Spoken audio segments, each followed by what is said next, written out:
지금 우크라이나는 계속 전쟁이 아직 진행 중에 있습니다. 침공한 러시아가 생각보다는 고전을 면치 못하고 있는데, 많은 젊은이들이 러시아 측에서도 하루에 거의 평균 한 200명 정도 전사자가 나오고 있고, 또 우크라이나에서도 거의 비슷한 젊은 청년들이, 소중한 아들들이 전장에서 지금 매일같이 한 150명에서 300명 그 사이 전사를 하고 있습니다. 지금은 그러다 보니까 싸울 젊은 청년들이 지금 없습니다. 그래서 르한스크라고 하는 우크라이나의 동남쪽이더라고요. 러시아와 가까운 그 지역에 지금 러시아가 점령을 하고 있긴 하지만 치열한 전투가 계속이 되는데, 싸울 군인이 이제 없으니까 이제는 싸울 만한 그런 30대, 40대 남자들을 징집을 해서 전장에 투입을 시키고 있는 그런 실정입니다. 러시아에서 특별히 그 지역에 있는, 자기들 점령한 지역에 있는 남자들 다 징병을 해서 전장에 보내고 있는데, 가면은 전사할 수밖에 없잖아요. 우리 한국 6.25 사변 때도 많은 부모님들이 전선에서 청년들뿐 아니라 또 보급을 위해서 징집을 당하고 쓰라린 아픔을 우리가 잘 알고 있는데, 지금 러시아와 우크라이나 전쟁에서도 그런 지금 상황입니다. 최근에 소식을 보니까 이 루한스크에서 40대, 30, 40대 가장들이 대부분 그들을 징집을 하는데, 그 중에 이제 한 아버지는 자기가 전쟁터에 나가면 아들을 돌볼 사람이 없어서 고심을 하다가 징집 명령을 거부하고 아들을 이제 이렇게 학교에 이제 가만히 보내고 있었는데, 학교 앞에 기다리고 있던 이 소련 징용관에게 발각이 돼서 결국은 붙잡혀서 체포가 돼서 전쟁터로 끌려가게 되는 그런 사건이 있었습니다. 그러니까 루한스크에 많은 사람들이 이 일을 보고 분노를 하고, 그래서 러시아에 대한 오히려 적개심이 굉장히 일어나고 있다, 그런 소식을 들었습니다. 그 아버지는 자기 아들이 전쟁터에서, 자기가 전쟁터에 나가면 아들이 죽을 수밖에 없다, 이제 그런 절박하면서 아들을 위해서 전쟁터 나가지 않고 아들을 지키다가 결국은 끌려가게 된 그런 모습이었습니다. 이것은 부모의 심정이 아니겠습니까? 오늘 아마 여러분들도 이런 상황이 되면, 자, 아들을 지켜야 되느냐 아니면 국가의 권위에 따라서 나가야 되냐 할 때 아마 대부분 부모님들은 차라리 아들을 지키다가 죽을지언정 이 편을 택할 것입니다. 우리 하나님께서도 마찬가지입니다. 하나님의 아들에 대한 사랑은 우리가 자녀를 사랑하는 그 이상의 사랑을 우리 하나님도 가지고 계시는데, 그의 독생자 예수님이잖아요. 그 예수님을 우리 하나님이 얼마나 사랑하시고 아끼시고 보호를 하시는 그 하나님 아버지신데에도 불구하고 오늘 저와 여러분들을 구원하시기 위해서 하나님 아버지는 그의 아들을 우리에게 제물로 보내주셨다, 십자가에서 목숨을 바치게 해주셨다는 이 일을 보면 하나님의 사랑이 얼마나 큰가를 생각할 수 있습니다. 오늘 본문에 보면 32절이죠. 자기 아들을 아끼지 아니하시고 모든 사람을 위하여 내주시리라. 어찌 그 아들과 함께 모든 것을 우리에게 주시지 아니하겠냐 이렇게 말씀을 하고 있습니다. 그렇습니다. 우리 하나님 아버지는 그의 사랑하는 독자 예수 그리스도를 우리를 구원하시기 위해서 제물로 아낌없이 내어주셨습니다. 사도 요한은 이렇게 기록하고 있죠. 하나님이 세상 우리 죄인들입니다. 우리를 이처럼 사랑하사 독생자를 주셨으니 이렇게 요한복음 3장 16절에서 말씀하고 있습니다. 이 주셨다 이 말씀은 목숨을 내어 주셨다 그런 의미가 되겠죠. 하나님께서 오늘도 우리를 위해서 그의 독자를 주신 그 사랑을 우리를 위하여 하나님은 지금도 은혜를 베풀어 주시고 계십니다. 오늘 바울 사도는 만일 하나님이 우리를 위하시면 하면서 몇 가지 중요한 사실을 우리에게 알려주고 있습니다. 자, 하나님 우리를 위하시면 31절이죠. 이 말씀은 하나님께서 우리 편에 계신다면 우리를 위하여 우리 하나님이 서 계신다면 그런 뜻이 되겠죠. If God is for us, 하나님 우리와 함께 하신다면 그런 의미입니다. 자, 그러면 이 말씀을 통해서 우리가 조금 더 어떤 의미가 있는가? 우리 구약에 보면 이스라엘 백성들이 그때도 농사를 짓던 때였거든요. 그런데 농사를 열심히 지어 놓으면 추수 때 오잖아요.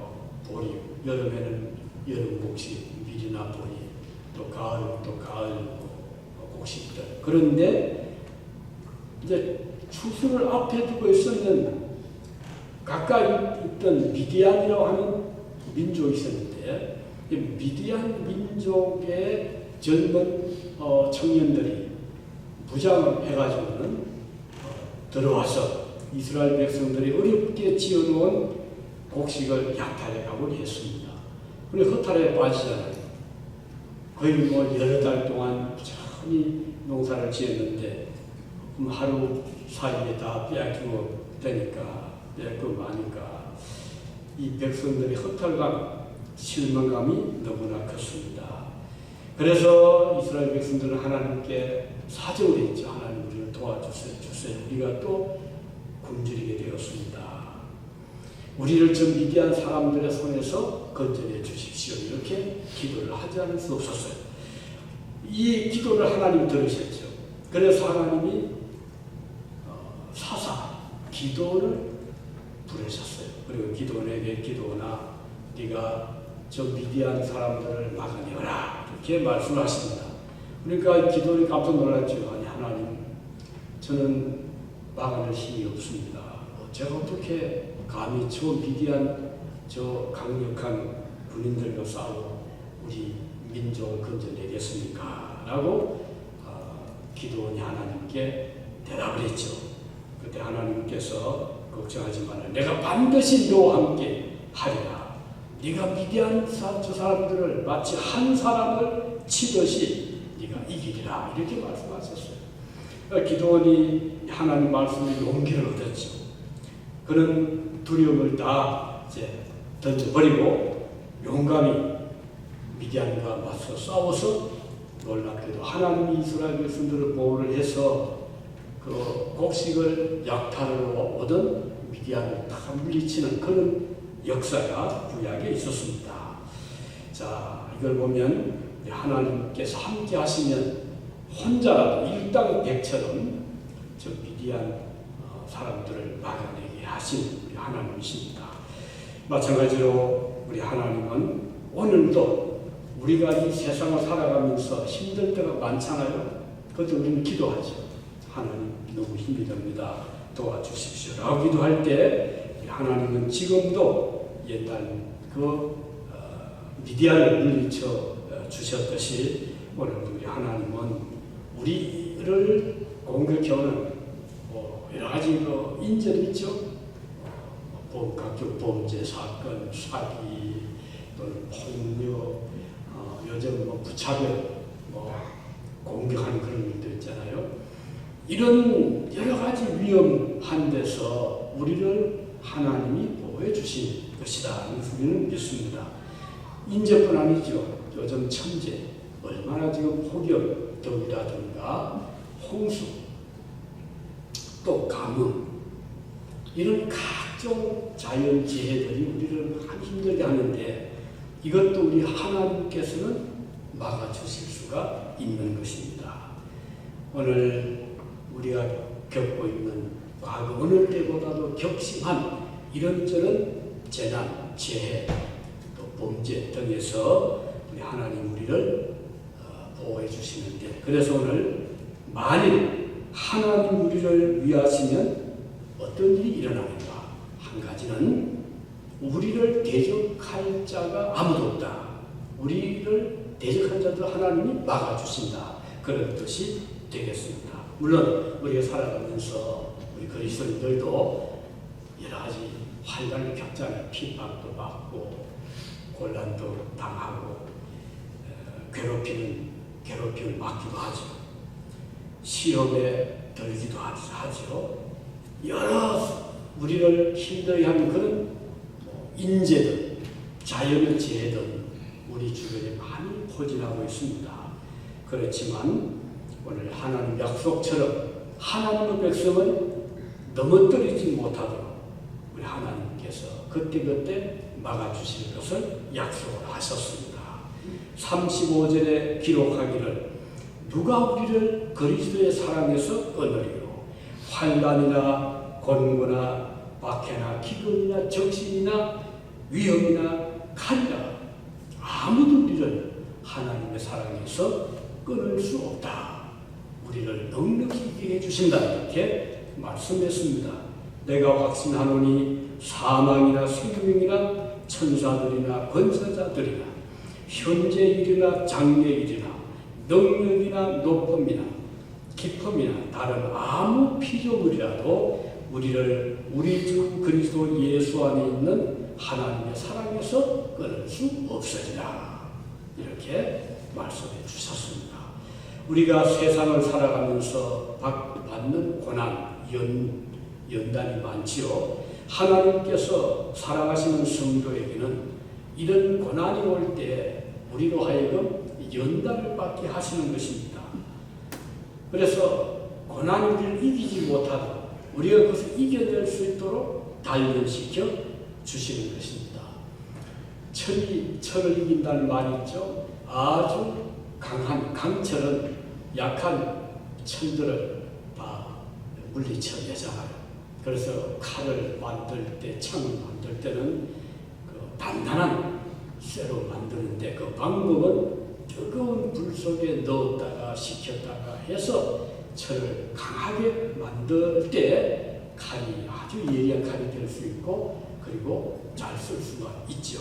마찬가지로 하나님께서 우리를 연단시킬 때 어떤 뜨거운 불 속에 들어가는 것처럼 어떤 차가운 것에 우리가 버려진 것처럼 이런저런 연단을 받는데 그때 우리는 낙심하지 말고 하나님께서 나를 이렇게 연단을 받게 해서 더 강한 사람, 이길 수 있는 하나님의 자녀로 만들어주신다. 이렇게 생각하시면 오히려 우리는 그것들을 잘 감내할 수가 있는 것입니다. 우리가 욥을 자주 말하잖아요. 욥은 왜 그렇게 칭찬받은 사람이 되었을까요? 그는 인내를 했거든요. 연단 중에서 힘들었잖아요. 갑자기 재산도 잃고 자녀도 잃고 몸에 병도 들고 얼마나 힘들었겠어요. 그럼에도 불구하고 욥은 인내하고 참고 하나님을 떠나지 않았습니다. 하나님께서 다 보셨죠.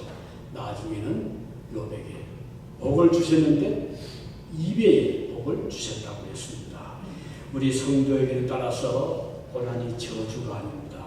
하나님의 엄한 벌이 아니라 사랑의 채찍, 더 강한 하나님의 자녀로 만드시기 위하여 하나님 우리에게 이런 고난을 겪게 하신다고 우리는 믿게 되는 것입니다.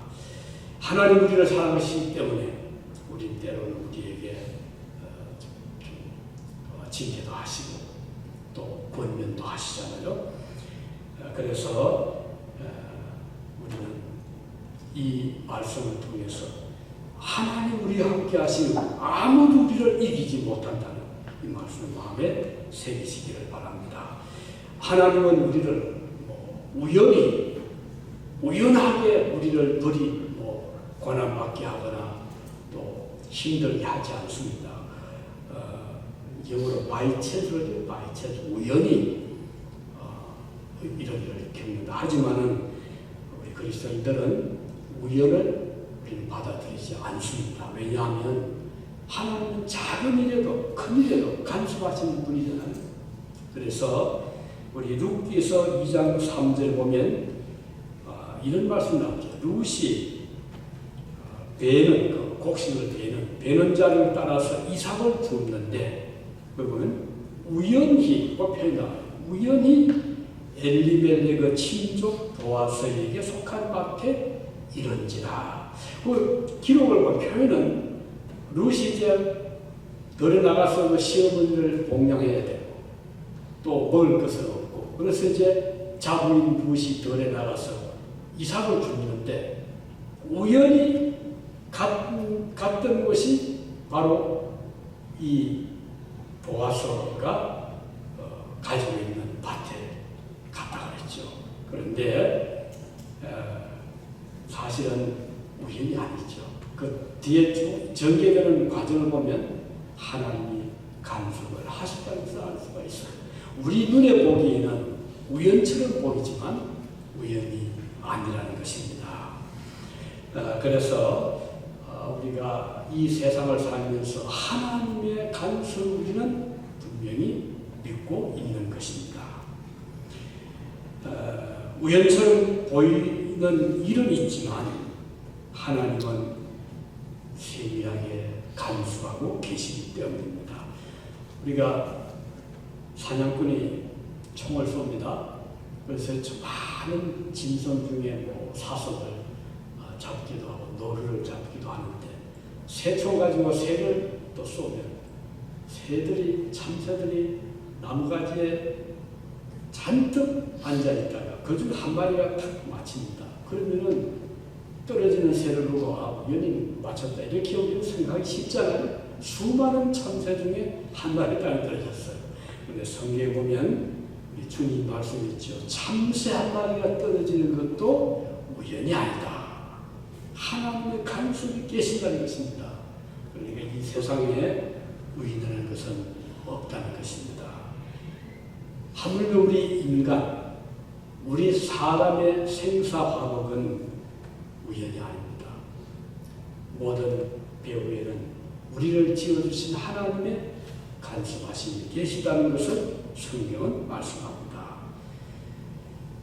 시인은 그런 시를 썼잖아요. 내가 새벽 날개를 치며 바다 끝에 가서 거할지라도 곧 거기서도 주의 손이 나를 인도하시며 주의 오른손이 나를 붙드십니다.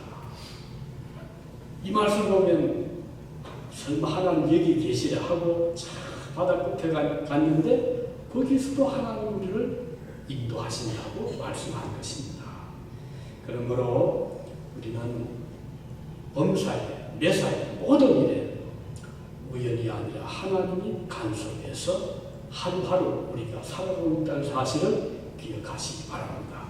직장인이 직장 다니는 것도 마찬가지고 사업하는 분이 사업할 때도 우연이 없습니다. 하나님의 간섭이 계신다는 것을 기억하시고 항상 기도로 무슨 일 하시든지 시작하시고 기도로 끝을 맺으시기 바라는 것입니다.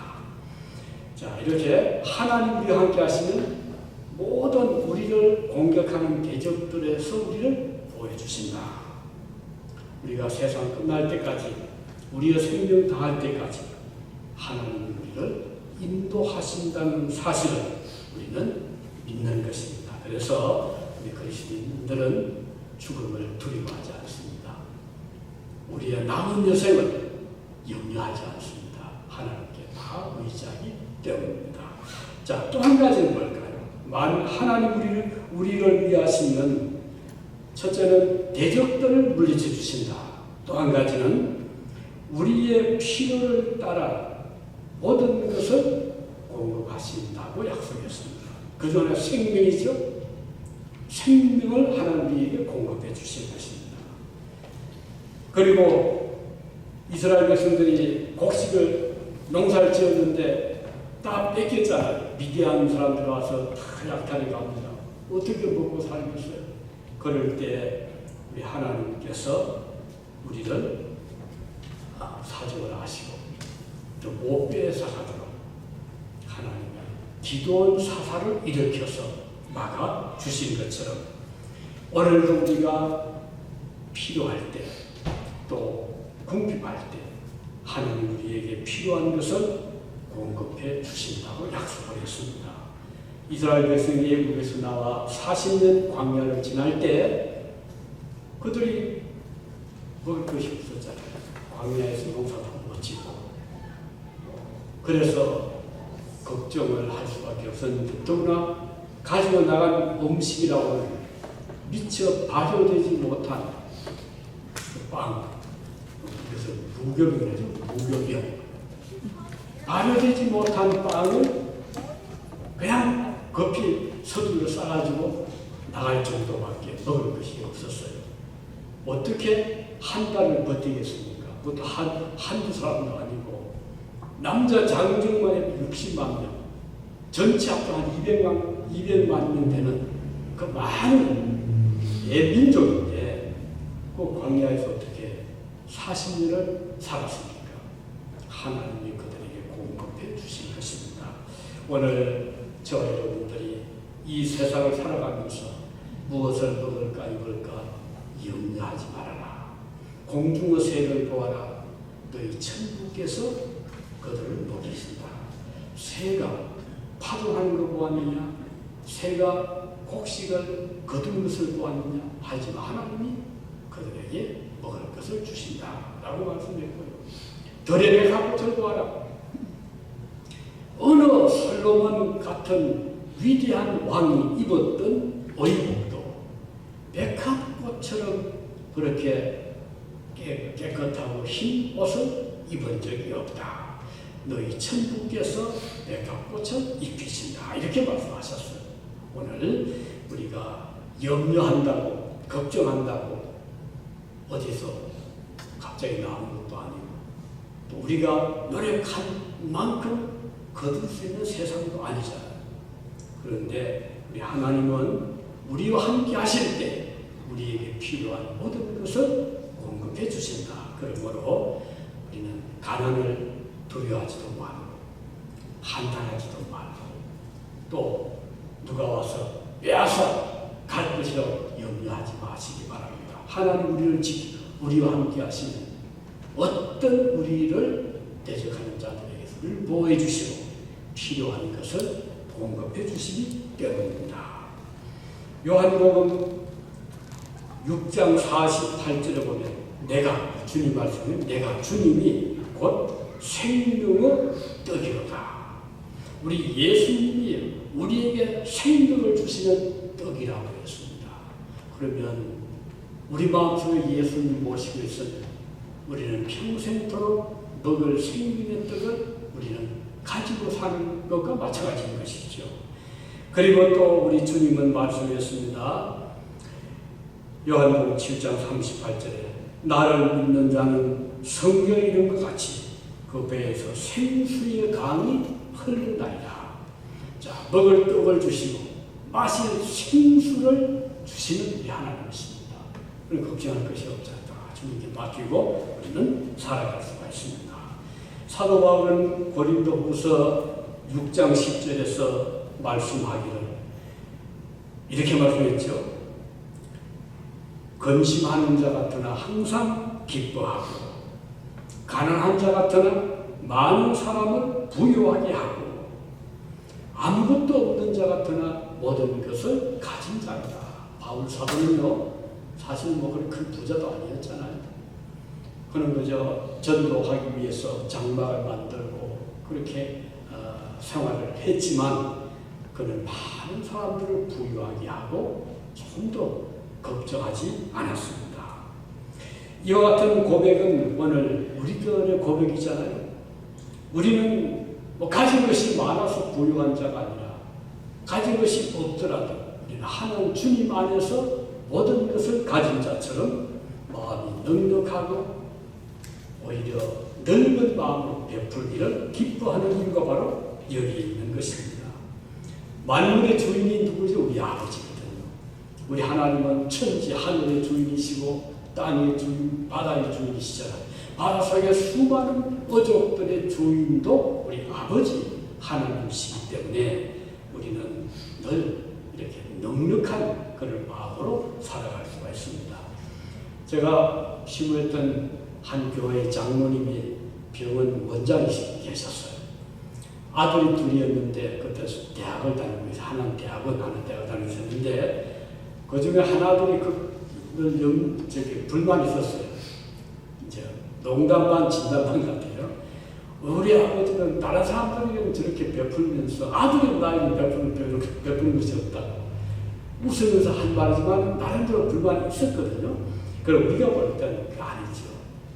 그 장로님이 원장이시니까 예의가 있잖아요. 그랬다 보니 교회 오면 저 돕고 이랬는데 가만히 아들 보니까 그런 사람들은 척척 이렇게 기부를 하는데 자기에게는 넉넉한 용돈도 안 주는 것 같잖아요. 그걸 보면 거예요. 그러나 아들을 위해서 그 아버지는 그 비싼 등록금, 두 아들 대학은 비싼 등록금 다 떼겨주지. 그리고 항상 입고 있는 옷을 보면 아주 비싼 옷을 입고 있더라고요. 두 아들 다. 그거 누가 사주는 거예요? 아버지 사줬잖아요. 옷도 사주고 또 등록금도 떼주고 학비 다 떼주고 그럼에도 불구하고 이 아들은 가보니까 자기는 용돈을 많이 주는 것 같지 않은데 따라서 막 주거든요. 그러니까 그런 불만을 하는 사실은 아직 어린아이 마음이잖아요. 조금 더 깊이 생각하면 그 아버지가 재산 누구에 주겠어요? 결국 아들에게 주잖아요. 병원, 건물, 모은 재산 다 줄 거 아니겠어요? 우리가 하나님을 아버지로 모시고 살면 우리는 그와 같은 것입니다. 우리가 가난해 보이지만 바울 사도 말씀한 것처럼 모든 것을 가진 자다. 그래서 우리가 베풀면서 기뻐하고 또 가난해 보이지만 가난하게 생각하지 않는 이유는 우리 아버지가 하늘에 하나님이시기 때문입니다. 자, 그래서 이제 우리 하나님이 우리와 함께 하시면 우리에게 모든 것을 공급해 주신다. 그리고 마지막 한 가지는 만일 하나님 우리를 위하시면 우리를 정죄할 자가 아무도 없다고 말씀했습니다. 34절이죠. 정죄란 말은 너 죄를 지었지, 너 죄인이다. 죄값을 받아라. 하나님 심판을 의미하는데 하나님이 우리와 함께 하시면 우리에게 정죄함이 없다는 의미는 우리로 하여금 너는 정결하다, 너는 의롭다, 너는 죄가 없다 이런 선언을 재판장이 하는 것처럼 우리에게 해주신다는 것입니다. 왜 그럴까요?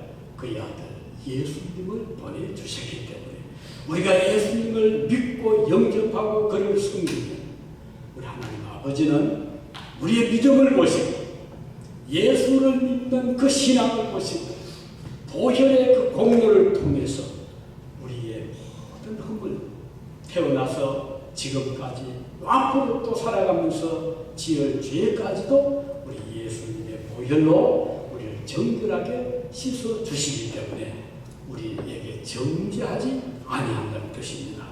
그래서 우리는 하나님 앞에 설 때에 오히려 칭찬을 받고 또 상급을 받게 되는 것입니다. 우리 하나님께서 이 세상에 그의 아들을 보내실 때 사명은 나의 백성, 내 자녀들의 죄를 네가 대신 지고 목숨을 버려라, 바쳐라 이렇게 사명을 주셨고 우리 주님께서는 그 사명대로 이 세상에 오셔서 얼마든지 죽지 않아도 되실 분이었지만 고난의 잔을 거부하지 않으라 것이었습니다. 우리 주님의 이 죽으심의 공로가 오늘 저와 여러분들의 그 많은 죄를 다 씻어 주신 것입니다. 시편 32편 1절에 보면 허물의 사함을 얻고 그 죄의 가름을 받은 자는 복이 있도다. 죄가 없어서 복이 있는 것이 아니라 죄가 가름을 받는 자가 복이 있다 하는 말씀을 해주셨습니다. 이스라엘 백성들이 애국을 떠날 때 어떻게 했죠? 10번째 재앙이 있잖아요. 그러니까 아들, 첫 아들이죠. 맏아들, 또 짐승의 첫 새끼들이 막 죽어갑니다. 죽음의 천사가 막 들어왔잖아요. 이스라엘 백성들의 집 앞에는 분설주에는 양의 피가 뿌려져 있었잖아요. 그 우설초라는 것은 거기에 가문 땅에서 생존하는 그런 식물인데 그 잎의 앞뒷면에 잔털이 많이 듭니다.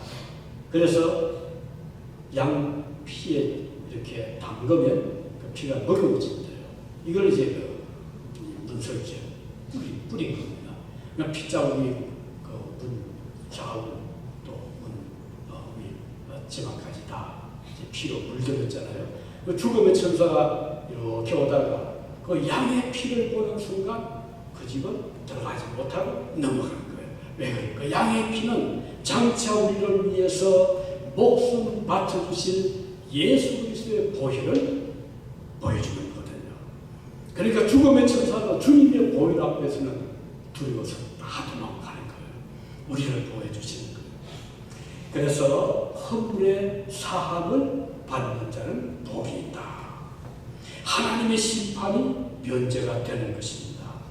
오늘 우리 마음 속에 예수 그리스도의 보혈을 믿는 그 믿음을 가지고 있다면, 보혈의 피가 우리 마음에 이 설주에 뿌려져 있다면 사망의 권세가, 죽음의 권세가 우리를 넘어뜨리지 못하는 것입니다. 그래서 우리는 죽음을 두려워하지 않는 것입니다. 로마서 8장 33, 4절 본문이죠. 누가 능히 하나님의 택하신 자들을 송사하니 의롭다 하시는 하나님이시니 누가 정죄하리요. 죽으실 뿐 아니라 다시 살아나시는 그리스도 예수시니 그는 하나님 우편에 계신 자요 우리를 위하여 간구하시는 자신이다. 이렇게 말씀했습니다. 자, 이제 우리는 죽음에 이르게 하는 그 모든 죄의 권세로부터 해방이 되었죠. 우리가 주님의 보혈이 아니었다면 죄의 노예 상태를 떠날 길이 없었습니다. 이제 우리는 예수님의 죽음의 공로로 인해서 어떤 허물과 죄도 가림을 받게 되었습니다. 그래서 하나님 보실 때는 마치 양털처럼 흰눈처럼 우리의 모든 허물이 덮여져 있는 것입니다. 그래서 하나님 우리를 정죄하지 않고 우리를 받아 주신 것입니다. 그리스도 안에서 우리는 죄로부터 자유함을 얻게 된 것이죠. 이제 말씀했습니다. 자, 만일 하나님 우리를 위하시면 오늘 드린 중요한 세 가지. 하나는 우리를 대적할 자가 이 세상에 아무도 없다. 사탄도 악인도 어떤 악한 운명도 우리를 대적하지 못한다는 것입니다. 어떤 우리를 넘어뜨리는 세력도, 그것이 뭐 자연재해든 인재든 어떤 경우든 하나님 우리를 지켜주신다는 것이고, 두 번째, 우리의 필요를 따라 하나님이 다 채워주신다는 것입니다. 먹을 것이 필요할 양식을 주시고, 생활에 필요할 때 생활에 필요한 경비를 주시고, 집이 필요할 때 거주할 집을 주시고, 의복이 필요할 때 의복을 주시고, 우리에게 용기가 필요할 때 용기를 주시고, 쇠임이 필요할 때 쇠임을 주시는 하나님. 독수리가 날개를 치며 높이 올라감 같이 하나님은 우리로 하여금 높이 올라갈 수 있는 그런 기상을 허락해 주시는 것입니다. 세 번째는 우리를 정죄할 자가 아무도 없다는 것입니다. 마귀는 우리를 정죄하지 못하고, 사탄은 우리를 정죄하지 못하고, 어떤 인간도, 어떤 권력자도, 어떤 재판관 이 세상에서 우리를 향해 너는 죄인이다 이렇게 정죄할 자 없고 우리 하나님으로부터 자유하고 너는 무죄하다 너는 의롭다 이런 선언을 받게 해주신다는 것이 오늘 우리에게 주시는 하나님의 귀한 말씀입니다. 오늘 우리 모두 이런 축복 가운데 믿음으로 살아가시기를 바랍니다. 기도하시겠습니다.